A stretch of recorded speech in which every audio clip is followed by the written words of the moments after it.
Hi, how you going, folks? Just got a comment on my previous video about the ALDI Stirling fridge. Shout out there. Yeah, to sort of do a follow-up video. So I suppose it's been a fair few months. I can't even remember when I did the last video. So yeah, so I've actually mounted the fridge into my camper, which you can see behind me. So it's actually been on in the camper now for, I don't know, a few months or something. What I've changed is, instead of the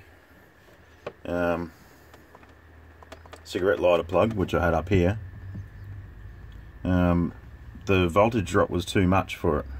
So when the compressor turned on, the voltage drop was down to sort of 11.5, 11.2 sometimes, when the compressor was starting, so it was failing to start. So what I did was run an additional cable through this one here. Ran an additional cable, and that earths down straight down to the body, which you might see it in there, earthed. And it's up to the 50 amp Anderson plug. So the voltage drop over that is basically zero, which is pretty awesome. So it hasn't failed to start ever since I did this, which was a fair few weeks ago now. So it's running purely off the solar, which I'll show you quickly.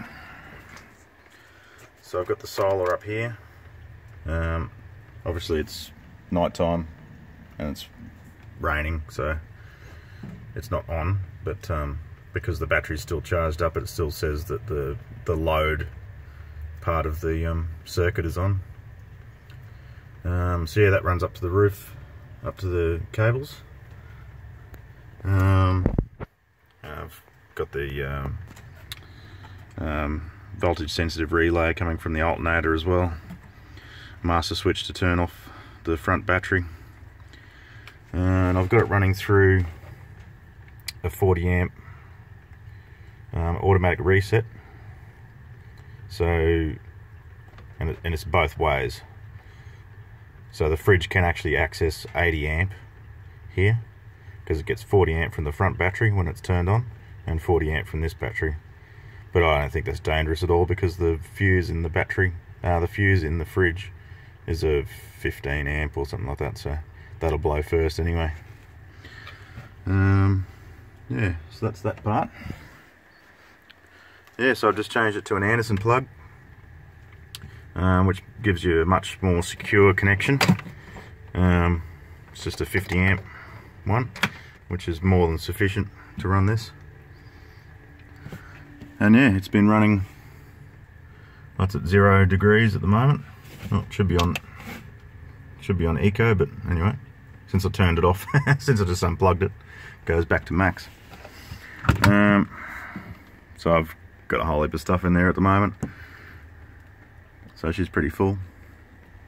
I'll try and keep it reasonably full, but sometimes it's empty. Doesn't really seem to matter.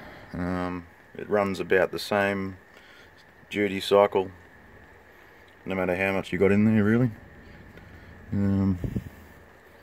Yeah, it's great. It holds the temperature.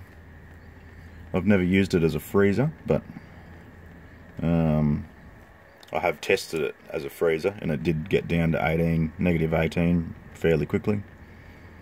But yeah, I've never needed to use it. So it just sits on. I've usually got it on 2, and it'll cycle from 4 degrees down to 0. Yeah, so I haven't had any troubles with it. It's a bloody good fridge. So there you go. Yeah, just a quick update. See how things are going with it. Yeah, it's a great fridge. Catch you guys.